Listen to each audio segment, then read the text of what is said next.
I was supposed to be dead by now. That's not a metaphor. At 18, I was lying on a gurney in a charity clinic with a failing heart and no insurance, watching the ceiling tiles blur as my pulse stuttered like a broken metronome. The doctor said I wouldn't make it to 20 without surgery. My parents said, "We can't afford two futures." They chose my brother's. My name is Yolanda, and I didn't die. I clawed my way out of that grave they dug with their silence and their spreadsheets. I cleaned hospital floors during the day and studied biology at night. I learned how to survive on ramen and rage. And now, 12 years later, I'm the one holding the scalpel. The irony doesn't escape me. I was reviewing post-op notes when Dave knocked on my office door. He didn't wait for a response. He never does. Just leaned in, clipboard in hand, mouth tight like he'd bitten into something sour. "There's a family requesting you, personally," he said. I raised an eyebrow. "That's not unusual." "They won't give a name, just said they need the specialist who pioneered the Sylvian Fisher bypass. That's you, right?" I nodded slowly. "And?" "They're here, in the conference room. The son's condition is rare, aggressive. They're desperate." I stood, smoothing down my lab coat. "All right, let's go see what desperate looks like today." The hallway buzzed with the usual chaos: nurses wheeling carts, interns speed-walking like their lives depended on it. Skylar gave me a nod as I passed. Her eyes lingered a second too long. She could always tell when something was off. Dave opened the door to the conference room and stepped aside. And there they were. My father sat rigid, hands clasped like he was in a boardroom. My mother, thinner than I remembered, wore pearls and a tight smile. And next to them, slouched in a wheelchair, was a man I hadn't seen since he was 15. They didn't recognize me. I stood there, heart pounding, watching their eyes scan my face like I was a stranger. My mother tilted her head. "You're the surgeon?" I didn't answer. I just looked at them, let the silence stretch until it turned brittle. My father cleared his throat. "We were told Dr. Yolanda was the expert. We're here about our son." "Your son," I repeated. My voice was calm, but inside, something cracked open. "You mean Brian?" My mother blinked. "Yes. Do you know him?" I took a step forward. "Intimately." Her eyes narrowed, then widened. My father's jaw dropped an inch. Brian looked up, squinting. "No," my mother whispered. I smiled. "Hi, Mom. Dad." Brian's mouth opened, then closed. "Yolanda?" I nodded once. My father stood up. "Yolanda, my God, you look so different." "I lived," I said. "It changes a person." My mother reached out, but I stepped back. Her hand froze midair. "Please," she said. "We didn't know. We thought—" "That I'd disappear?" I cut in. "You made that pretty clear." Brian coughed, a wet, rattling sound. He looked pale, thinner than I remembered. "I didn't know you were sick," I finished. "Dying?" "Yeah, funny how no one mentioned that part." My father tried to regain control. "We're not here to rehash the past. Brian's condition is deteriorating. The only hope the specialists gave us was your procedure." "So now I'm useful," I said. My mother's voice cracked. "He's our only hope." I laughed. It wasn't pretty. "You said that before, remember? When I needed heart surgery? You told me Brian had too much potential to lose his opportunity." Her face twisted. "You were strong. You've always been strong." "No," I said. "I was alone." Brian looked down at his hands. "Yolanda, I'm sorry." I turned to him. "For what?" He hesitated. "For having to ask you for help."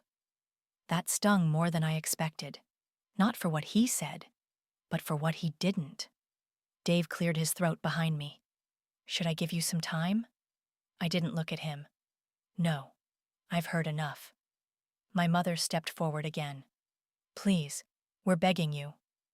I stared at her, at the woman who once told me, "You'll survive.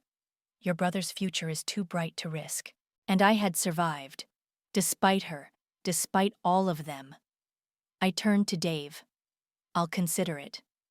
My father exhaled sharply. Thank you. I looked back at them one last time. Don't thank me yet. Then I walked out, my heels clicking like gunshots down the corridor. Skylar was waiting by the nurse's station. You okay? I didn't answer, just kept walking. Because this wasn't mercy. This was the beginning. I didn't sleep that night. Instead, I sat in my apartment with the lights off, the city buzzing outside my window, and the words, "He's our only hope," echoing over and over in my head like a bad chorus. By morning, I was back at the hospital. I walked into the staff lounge, grabbed a coffee, and found Cameron leaning against the counter, scrolling through his phone. He looked up, blinked. You look like hell. Thanks, I said, sipping. I'm seeing patients all day. Can we talk later? He tilted his head. This about the mystery family from yesterday? I didn't answer. He narrowed his eyes. Yo, who was it? I stared into my coffee. My parents. Cameron froze. Wait, what? They came here, with Brian. His phone slipped from his hand and clattered on the counter. You're kidding. I shook my head. They didn't recognize me at first, I added. 12 years and not a single phone call. Guess I aged well. Jesus, Yolanda. He rubbed his face. What did they want? What else? I said. They want me to save him. Cameron's jaw clenched. After everything they did to you? I looked at him. Apparently, I'm the only one who can. He paced a few steps, then turned back. You're not actually considering it, are you? I didn't answer. He pointed at me. No, no way. You don't owe them anything. I know. You almost died because of them. I know. He stepped closer. Then why even think about it? I looked him dead in the eye. Because this time, I get to decide. That shut him up. Later that afternoon, I met with Dave in his office. He was already annoyed. You're asking for full autonomy? He said, tapping the paper. That's not standard. This isn't a standard case. You want sealed records, your own surgical team, and discretion from the board? Yes. He leaned back in his chair. You're not doing this for the hospital. You're doing it for yourself. I'm doing it because he'll die without me. Dave stared at me for a long moment. Fine. But you'll meet with the patient first. Alone. I nodded. That's all I wanted. The room they put Brian in was quiet, sterile, with a view of the parking lot. He was sitting up, IV in his arm, dark circles under his eyes. He looked older, but not grown. Just worn out, like a boy who'd been pretending to be a man for too long. He looked up when I walked in. Hey. I closed the door behind me. Hi. He shifted uncomfortably. So, you're really a surgeon now? I am. He nodded. That's impressive. I didn't respond. He looked down at his hands. I didn't know you were sick back then. Not really. I crossed my arms. You were 15. You knew enough. I thought you were exaggerating. I raised an eyebrow. Exaggerating? He winced. I don't mean it like that. I remember Mom saying you were being dramatic, that you'd be fine. She said I'd survive, that your future mattered more. Brian swallowed hard.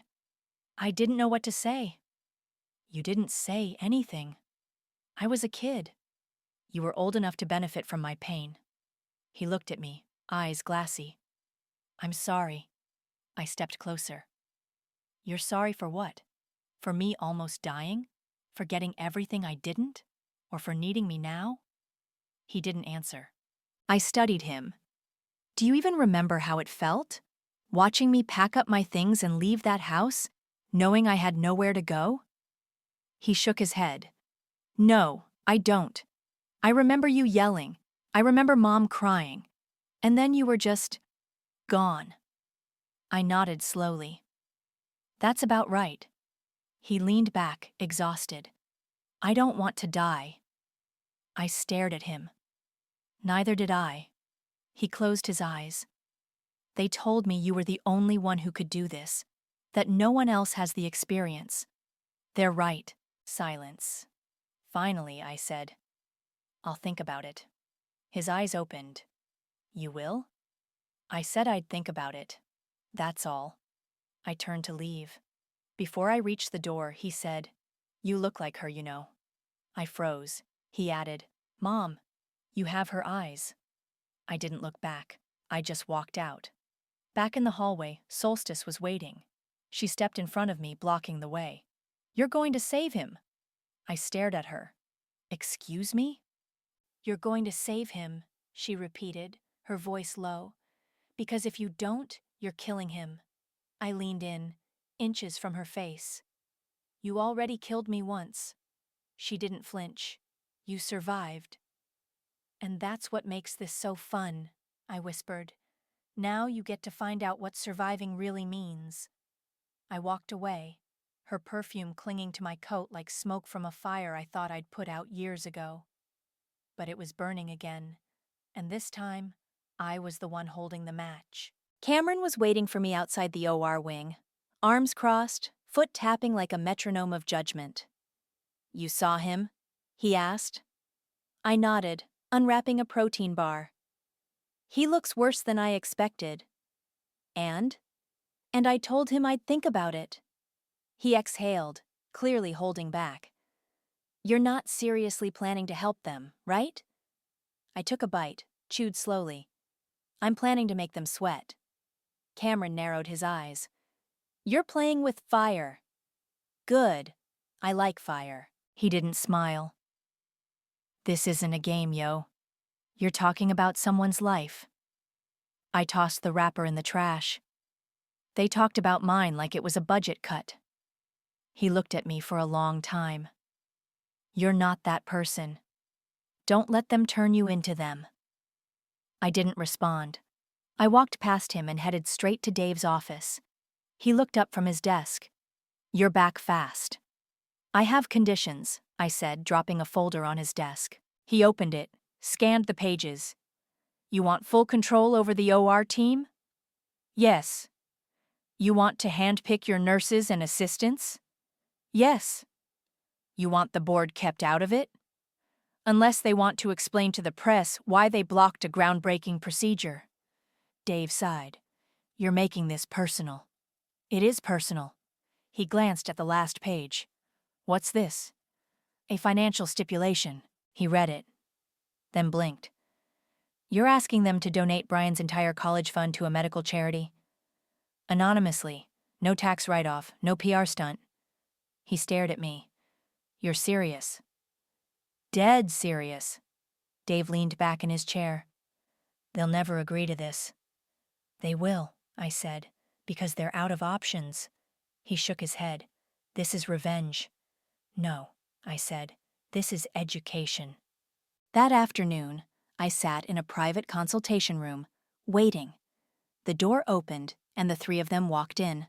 Mom, Dad, and Brian, wheeled in by a nurse. I didn't stand. I just gestured to the folder on the table. What's this? My father asked. Terms, I said. If you want me to operate, you'll meet every condition in that document. My mother flipped through it, her face tightening with every page. This is blackmail.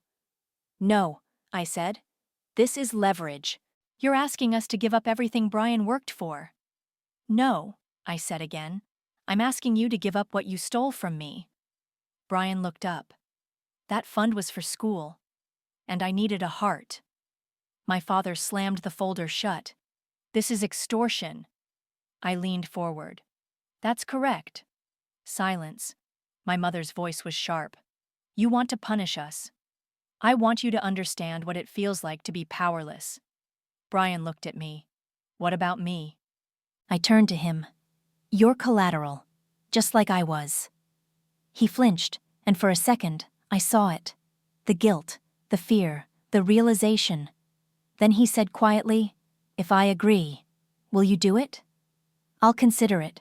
My father stood. This is outrageous. I stood too. Then find another surgeon. They left without another word. Later that evening, I was in the break room when Sophie walked in. She poured herself a cup of tea, then sat across from me. "I heard," she said. "Of course you did." "You're making waves." I sipped my coffee. "Good." She studied me. "You're angry." "I'm precise."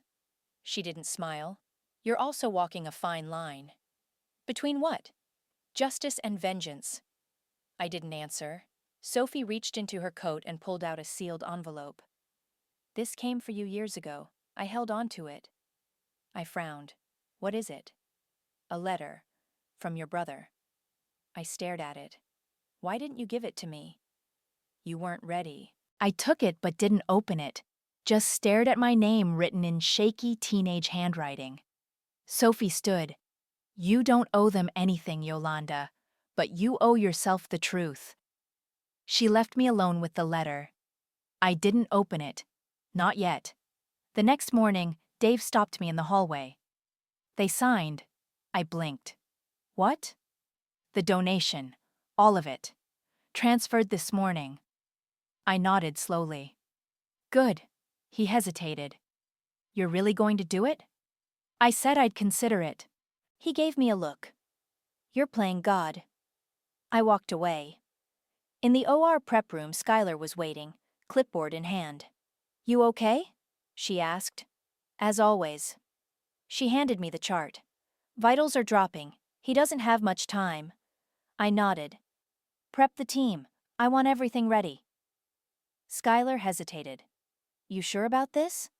I looked at her. "I'm sure I want him to wake up." She didn't ask why. Because she already knew. Brian's room smelled like antiseptic and fading hope. I walked in with a tablet in hand, ready to do the final neuroassessment. He looked worse than yesterday. Skin pale, eyes sunken, hands trembling slightly on the blanket. The monitors beeped steadily, but the rhythm was off. Slower. He looked up when I entered. "You came back." "Don't get excited," I said, tapping the screen. "Just here to check your reflexes." He gave a weak smile. "You always were charming." I didn't return it. "Stick out your tongue." He obeyed. I made a few notes. "Do you remember the day I left?" I asked without looking at him. He hesitated. "Not really. I remember yelling. Mom crying. You sat on the stairs, said nothing. I didn't know what to say. You were 15, not 5. He looked away. Everything was chaos. I didn't understand what was happening. You understood enough to pack for boarding school 2 days later. He winced.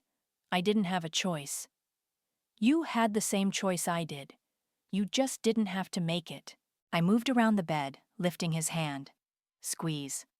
He tried. Weak. Barely noticeable. I lowered his hand.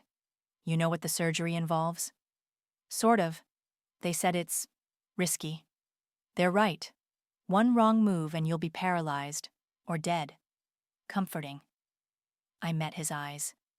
I need you to understand something. I don't owe you this. He nodded slowly. I know. I stepped back. You were the golden child, the prize. They made me feel like a burden. I didn't ask for that. But you took it. Every scholarship, every opportunity, every ounce of love they had. He swallowed. I didn't know how to stop it. You didn't want to. Silence. Then he said, I never hated you. I tilted my head. That's not the defense you think it is. He looked down at his lap. I was a stupid kid. I thought you'd be fine. You always seemed invincible. I held up the tablet. I wasn't. I turned to leave. Yolanda, he said. I paused. I'm scared. I didn't turn around. Good. Later that day, I pulled Skylar aside during rounds. I need a delay, I said. She blinked. What kind of delay? 48 hours, maybe 72. She frowned. He doesn't have 72. His pressure's dropping. I know, but I want them to feel it. Skylar hesitated. "You're not playing with his life, are you?" "No," I said. "I'm playing with theirs." She didn't argue, just nodded and walked off. That night, I sat in the on-call room, legs curled under me, staring at the letter Sophie gave me. The envelope was yellowed, edges soft.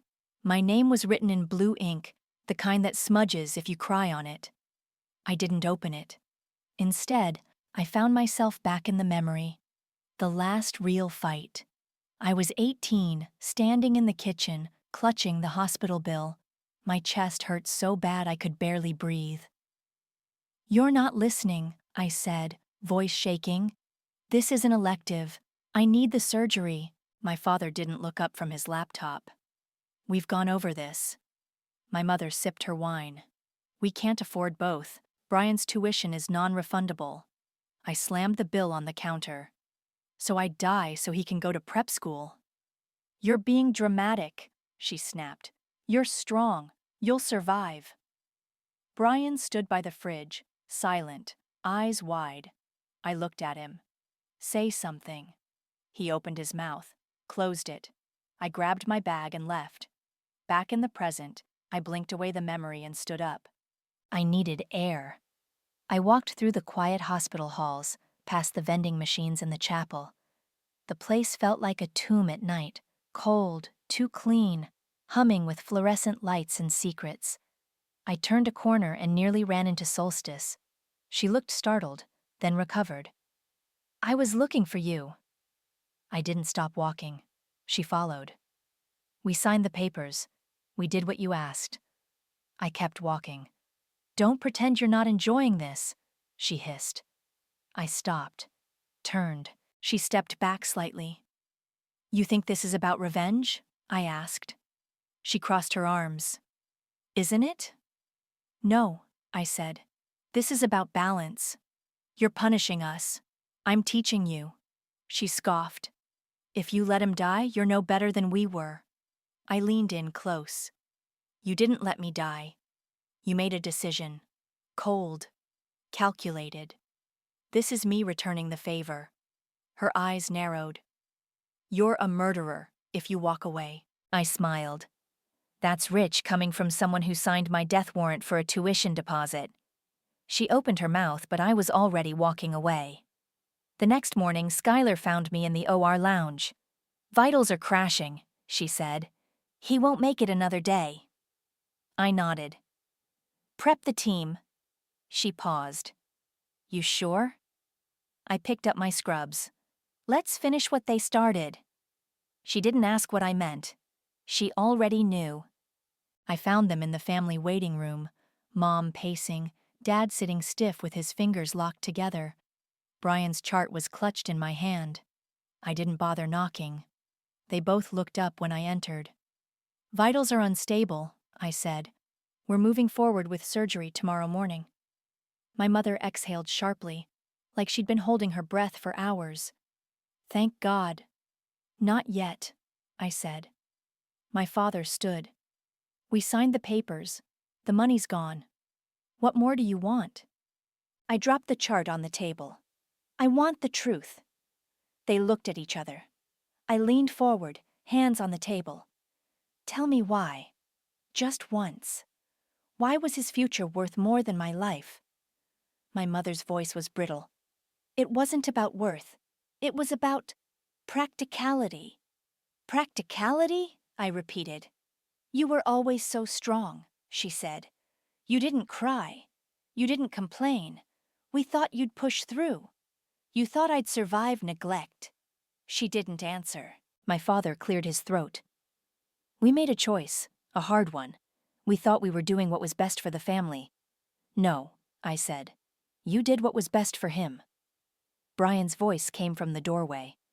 "I didn't ask for that." We all turned. He was leaning on the doorframe, pale and trembling, but standing. The nurse behind him looked panicked. "He insisted." I waved her off and walked over. "You shouldn't be out of bed." "I needed to say something," he said. I helped him to a chair. He sank into it, breathing hard. "I remember more than I said," he admitted. "I remember you crying in the hallway. I remember hearing them talk about the money. My mother looked away. I wanted to give it up, Brian said. I told them. I said I didn't want to go if it meant you couldn't get the surgery. I stared at him. You never said that to me. I wrote it down, he said. A letter. I left it with your mentor. I didn't know if it ever got to you. I blinked. Sophie? He nodded. I felt the weight of the unopened envelope in my coat pocket. I didn't fight hard enough, he said. But I tried. I swear. My mother's voice was sharp. You were a child. You didn't understand. I understood enough to know she mattered, Brian said. My father looked like he'd been slapped. Brian turned to me. I'm sorry. For all of it. I didn't say anything. He lowered his eyes.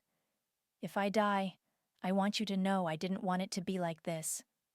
I looked at him for a long moment. Then I turned back to our parents. I'm doing the surgery, because I can. But you don't get to pretend this was ever about love. My mother's lips trembled. We're your family. No, I said. Your blood. That's all. I walked out before they could say another word. Later that night, I sat in the locker room, scrubs folded in my lap. Cameron walked in, saw my face, and didn't say anything for a second. You look like you've been through hell, he said finally. I shrugged. Just another day in paradise. He sat beside me. They signed the money over. I heard. Yeah. And you're still going through with it. I am. He nodded slowly. You're not doing this to save him. No. You're doing it so he wakes up and sees you. Exactly. Cameron leaned back. You're colder than I thought. I'm not cold, I said. I'm precise. He looked at me. You're not going to let him die. No. But you want them to live with what they did. Yes. He let out a breath. You're terrifying. I smiled. I know. The next morning, Sophie found me outside the OR. I heard about the letter, she said. I haven't opened it. She handed me a small folded piece of paper. Now might be the time.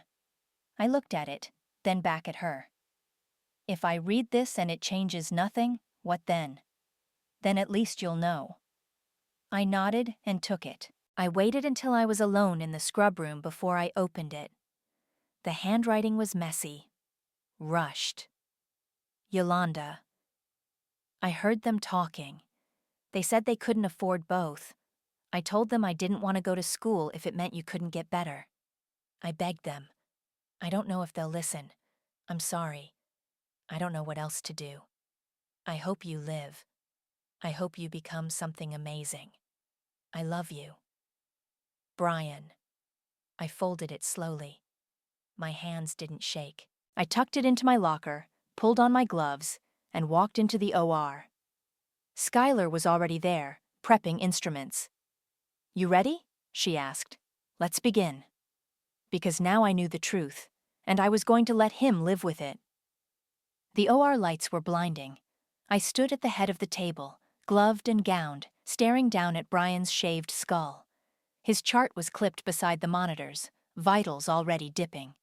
The anesthesiologist gave me a nod. He's under. We're ready when you are. Skylar stood at my side, steady as always. Scalpel. I took it. The room fell silent except for the rhythmic beeping of the heart monitor. I made the first incision. Temporal lobe exposed, I said. Retractors. Skylar handed them over without a word. The team moved like clockwork. Everyone knew this was delicate. One wrong move, and the brainstem would bleed out. No second chances. I focused on the fissure. The tumor was deep, tangled around blood vessels like ivy on brick. I'd done this procedure twice before, both times successful, but never on someone whose face I'd known since childhood. Clamp, I said. Skylar passed it. Pressure's stable. I nodded. Suction. As I worked, the room faded out. The lights, the sounds, the people, all gone. Just me, the tumor, and the weight of 12 years pressing into my spine. I remembered the clinic, the way the IVs burned, the way the nurse looked at me like I was already gone. I remembered holding a second-hand textbook in one hand and my chest in the other, trying to memorize anatomy while my heart skipped beats. And now here I was, cutting into the brain of the boy they chose instead. "Bleeder," I said. "Got it," Skylar said, already there with the cauterizer. I burned the vessel clean. The smell of scorched tissue filled the room. "Yolanda," the anesthesiologist said quietly, "BP's dropping." "Hold the line," I replied. "I'm almost there." I reached the tumor's edge. It pulsed slightly with each heartbeat, tucked behind a web of nerves. This was the moment. If I slipped, if my hand trembled even a millimeter, he wouldn't wake up. No one would know. The thought came and went like a shadow. "Forceps," I said. Skylar placed them in my hand. I began the extraction. Piece by piece, I removed the mass. The tumor came away like wet clay, stubborn and slick. I worked in silence, every movement precise, every breath measured. "Final fragment," I said. "Pressure's climbing," the anesthesiologist noted. "He's stabilizing." I stepped back. "Close him up." Skylar took over with sutures while I stripped off my gloves. My hands were steady. My chest felt hollow. I walked out of the OR without a word. In the hallway, Cameron was waiting. He stood when he saw me. "Well?" "He's alive," I said. Cameron blinked. "You did it?" "I did." He stared at me. "Why?" I leaned against the wall. "Because I want him to wake up. I want him to see my face and know." "Know what?" "That I was the one they threw away. And I'm the one who saved him." Cameron didn't speak. I looked at him. "This isn't about forgiveness. It never was." He nodded slowly. "So what now?" "Now we wait." 2 hours later, I stood in the ICU, watching through the glass as Brian opened his eyes. Skylar stood beside me. "Vitals are holding." He blinked slowly, disoriented. Then his gaze locked on me. I stepped inside. He tried to speak. I raised a hand. "Don't talk yet. You're intubated." His eyes welled up. A tear slid down his cheek. I leaned closer, my voice low. "You're welcome," I said. He blinked again. "We're even now." I turned and walked out. In the waiting room, our parents stood as I approached. My mother's eyes were red. "Is he?" "He's awake," I said. My father exhaled. "Thank you." I looked at them both. "Don't thank me." My mother reached for me. I stepped back. "I didn't do this for you," I said. "I did it because I wanted him to live with what you did." They stared at me. I left them standing there. Back in the locker room, I sat down and pulled the letter from my coat pocket. I read it again. "I hope you live. I hope you become something amazing." I had, but the cost wasn't something they could ever repay, and they'd never get the chance to try. The ICU was quiet except for the steady beep of monitors and the soft shuffle of nurses' shoes. Brian was propped up in bed, a nasal cannula feeding him oxygen, his eyes half-lidded but awake. I stood at the foot of his bed, arms crossed, watching him process the fact that he was still alive. He blinked slowly, then looked at me. "You did it." I nodded once. "I did." He swallowed with effort. "I remember. The lights. Then nothing. They kept you under for a while. Your brain needed time." His gaze drifted toward the window, then back to me. "You saved me." "I did." He didn't speak for a minute. Then, "Why?" I stepped closer, my voice calm. "Because I wanted to." "That's not an answer. It's the only one you're getting." His face twisted. "You could have let me die." "I could have." "And no one would have blamed you." "Probably not." He looked down at his hands, bandaged where the IVs had been. "You didn't do this for me." "No." "Then why?" I leaned in, resting my hands on the rail. "Because I wanted you to wake up and see me. I wanted you to know it was me. that the girl you left behind, the one you all decided wasn't worth saving, she's the one who just held your life in her hands." His eyes filled with tears. "I didn't mean for any of it to happen." "I know. I was a kid." "I know. I tried to stop them. I read the letter." He let out a shaky breath. "I meant it. I believe you." Silence. Then he said, "I'm sorry." I stood up straight. "That's not enough." He nodded. "I know." I turned to leave. "Yolanda," he said. I paused. "Do you hate me?" I looked back at him. "No. I hate what they did. I hate that you let them. But you? I don't hate you." He looked like he wanted to say more, but I was already walking out. In the hallway, Cameron was waiting, leaning against the wall with 2 coffees in hand. "He's awake?" he asked. "Yeah." He handed me one. "How's he doing?" "Breathing, talking, processing." "And you?" I took a sip. "I'm good." "You sure?" I nodded. "I got what I needed." Cameron studied me. "You didn't let him die." "No." "You didn't sabotage the surgery." "No." "You saved him perfectly." I met his eyes. "Because I wanted him to live with it, all of it." He nodded slowly. "That's cold." "It's justice." We walked down the corridor together in silence for a while. The hospital buzzed around us, phones ringing, stretchers rolling, nurses calling out orders. When we reached the elevator, Cameron hit the button. "So what now?" "I discharge him. I move on." "Just like that?" I looked at him. "I didn't do this to rebuild anything. I did it to close the book." The elevator dinged. We stepped in. "I don't think I could have done it," Cameron said. "That's why it had to be me." When I got back to my office, there was a message on my desk. Brian's discharge was scheduled for the following morning. I stared at the paper for a long moment before grabbing my coat. I needed air. Outside, the sun was setting, casting long shadows across the parking lot. I walked to the edge and leaned on the railing, watching cars pull in and out. Footsteps behind me. I didn't turn until I heard her voice. "You saved him." I turned slowly. My mother stood there, arms folded, face tight. "I did," I said. She took a step closer. "Thank you." I raised an eyebrow. "Don't thank me." Her voice cracked. "You didn't have to." "I know." She looked away. "You were always difficult." I laughed. "No, I was inconvenient." She flinched. "I was the child who got sick," I said.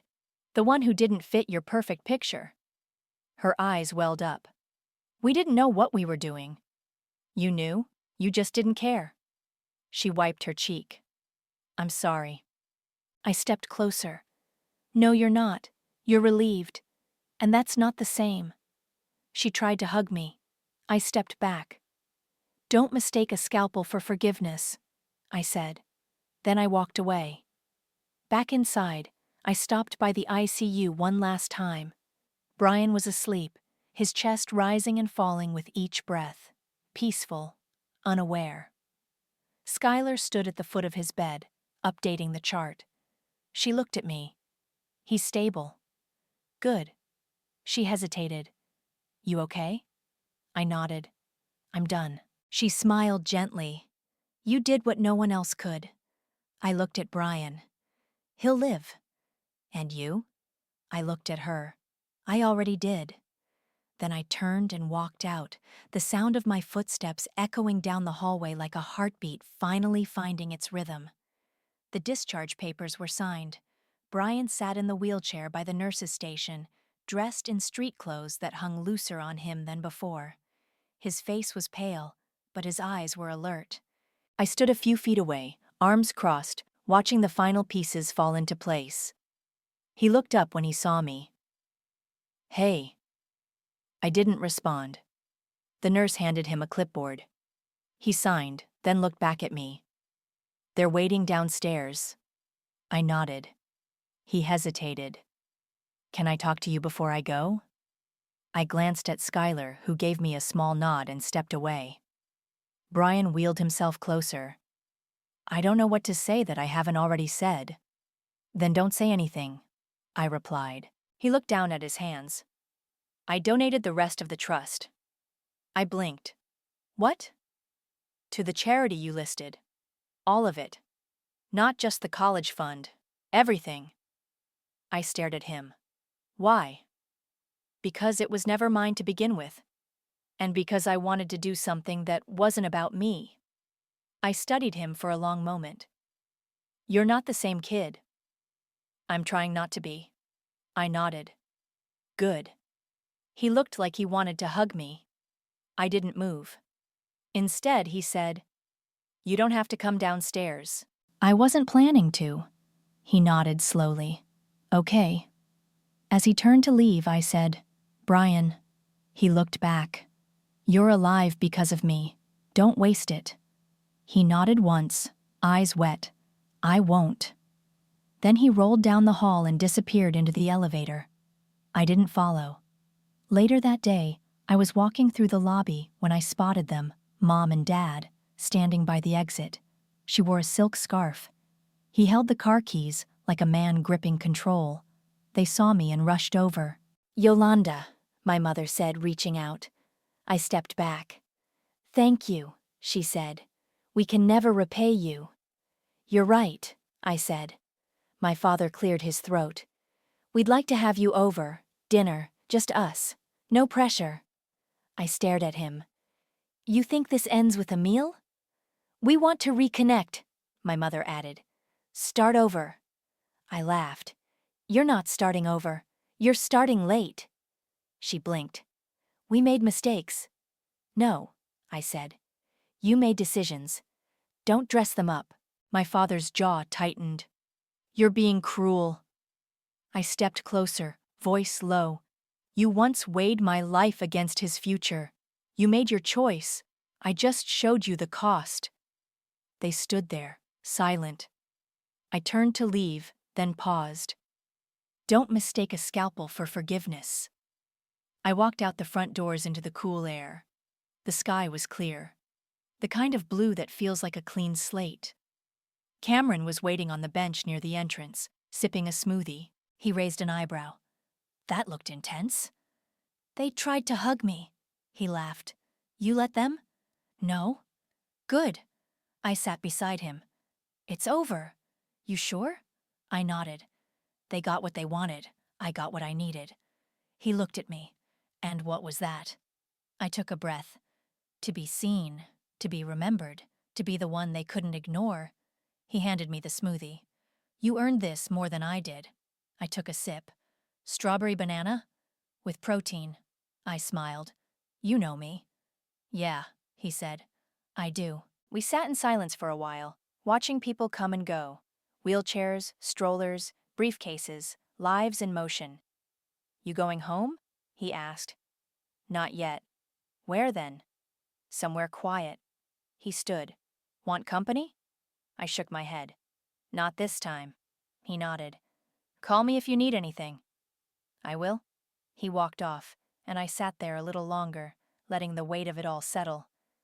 Then I stood, pulled my coat tighter, and walked toward the street. Not healed, but whole.